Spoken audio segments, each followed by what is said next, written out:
I am a 60-year-old woman, and I have a son, 33, and a daughter-in-law, 32. They have 3 children, 2 toddlers and a baby.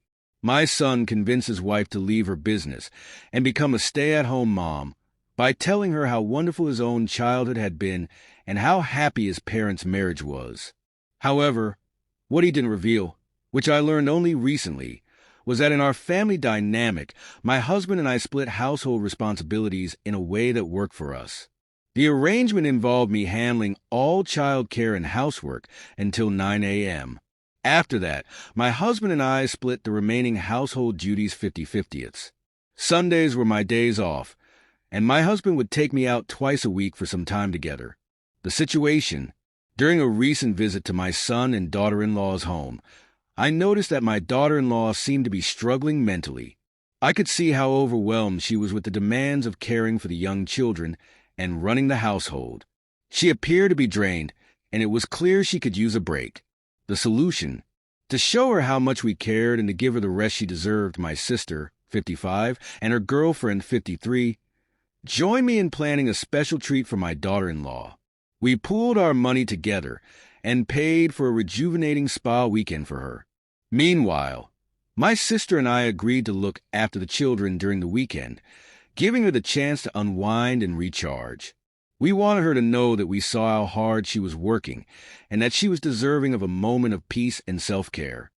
It was Thursday evening, and I was preparing for my grandkids to arrive when I received a call from my daughter-in-law, her voice trembling with emotion.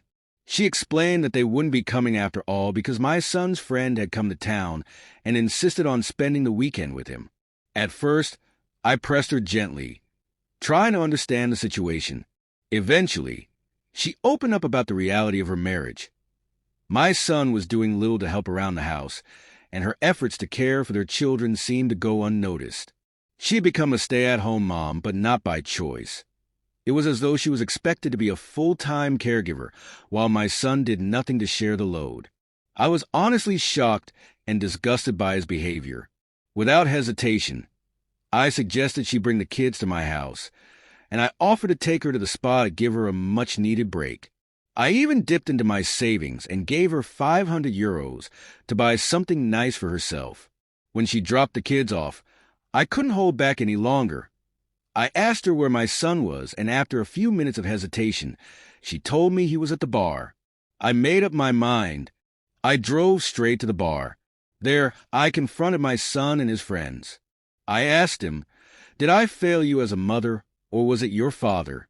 We both thought that your partner should come before your drinking buddies." I didn't hold back. I let him have it in front of everyone, fully aware that it was a public scene. It didn't take long for me to be banned from the bar, but at that point, I didn't care. The fallout came quickly. My daughter-in-law decided to take the kids to her parents' house the next day, and my son, of course, was furious. He accused me of humiliating him and interfering in his marriage. He called me an idiot for sticking my nose in their business. But honestly, I'm not sure if I did the wrong thing.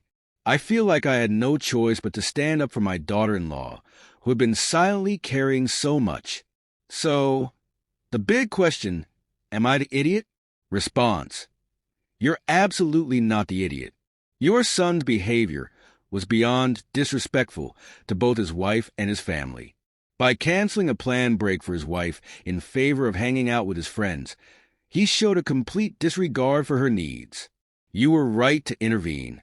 Your daughter-in-law was clearly overwhelmed, and as her mother-in-law, you did the right thing by standing up for her, especially when your son wasn't stepping up as a partner. Your son has a lot to learn about responsibility, marriage, and respect.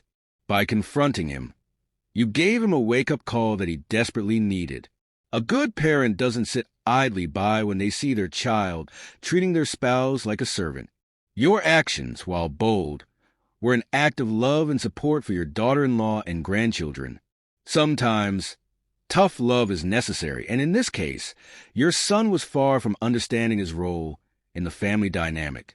It sounds like he may need to face the consequences of his actions, and maybe this experience will help him grow up. But don't regret standing up for what's right. Your daughter-in-law definitely doesn't deserve to feel invisible or alone. As for your second story, not the idiot either. It's one thing to indulge someone's preference for hand-washing dishes, but it's another when it starts creating tension and frustration for everyone else. Your husband made a decision to hand-wash dishes because he found it therapeutic, but when it became clear that it wasn't working for your household, it was reasonable to suggest replacing the dishwasher. His insistence on keeping things his way, even when the situation was no longer practical, is where things went wrong. You're not being unreasonable at all in asking for a solution that works for everyone. If your husband wants to stick with hand-washing dishes, he needs to follow through, especially when there are practical issues like water pressure problems. Your point about fairness and compromise was valid, and it looks like he eventually came to his senses. In both situations, you are advocating for the well-being of your family, and that's something every good parent and partner should do. The dishwasher dilemma. It's really frustrating when someone continuously ignores the boundaries you've set. In this case, your partner is violating those boundaries by leaving messes around the house for days on end. That's not just inconsiderate, it's unfair. It's especially baffling because you have a dishwasher. Many people, even with a dishwasher, still end up washing some dishes by hand. So what's stopping him from doing the same? If he truly enjoys doing dishes, as he says, then he can certainly contribute by washing them by hand when needed. Otherwise, the dishwasher can handle the rest, preventing the dishes from piling up. The deal was clear. If you didn't replace the dishwasher, he would step up and handle the dishes. Yet, he's not holding up his end of the bargain. Honestly, it sounds more like a one-sided arrangement where he gets everything he wants without giving anything in return. Why do you even need permission to call a plumber and get a new dishwasher? Just do it and move on. If you're still dealing with this, why not consider using disposable dishes for yourself and the kids? That might make him take notice once he's left without clean dishes to use. It worked in a similar situation with laundry, where once a partner ran out of clean clothes, they suddenly started making sure to do their part. The makeup incident. In your office meeting, you were put on the spot when your coworker, Mario, made an inappropriate comment about your makeup, implying it misleads clients. He said you looked like a different person without makeup, which was not only unprofessional but hurtful. It's important to note that you are entitled to wear makeup as part of your personal presentation. For him to single you out like that is rude, and honestly, there's no justification for it.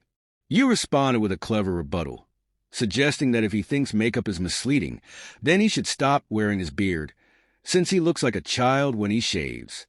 Your comment was certainly pointed, but Mario had already crossed the line by publicly criticizing your appearance. As much as he may have been embarrassed, he needed to be called out on his hypocrisy. After all, he was judging you for how you choose to present yourself, but when it comes to his own look, it's off limits for discussion. While some colleagues may have found your comment funny, others might view it as hurtful. Still, Mario's remark was the catalyst for the exchange. His comment about your appearance was uncalled for, and your response was valid. It's a tough situation, but you were standing up for your right to personal expression. The interrupted date night. You had every right to be upset when your husband, after agreeing to spend quality time with you, chose to take a phone call from his brother in the middle of your evening together. It's not about the length of the call. It's about the principle. You communicated your feelings clearly to him in the past about how much you value uninterrupted time together, especially when you planned a special night. When he disregarded that, it hurt you. What's even more frustrating is that he seemed to minimize your feelings by offering a half-hearted apology and dismissing your upset. Instead of recognizing your disappointment, he tried to justify his actions by downplaying the significance of the situation. It's one thing to have an emergency call, but this didn't seem like one. You deserve to be prioritized, and if you made it clear that these moments mattered to you, your wishes should have been respected. While you could have perhaps expressed yourself more directly before walking away, it sounds like his response didn't warrant further discussion at that moment. The real issue here is that your emotional needs seem to be secondary to his. It's time to ask him why this pattern keeps repeating, and why his desire to talk to his brother outweighs his commitment to your plans. The answer could reveal much about your relationship's balance and whether or not it's fair for you in the long run.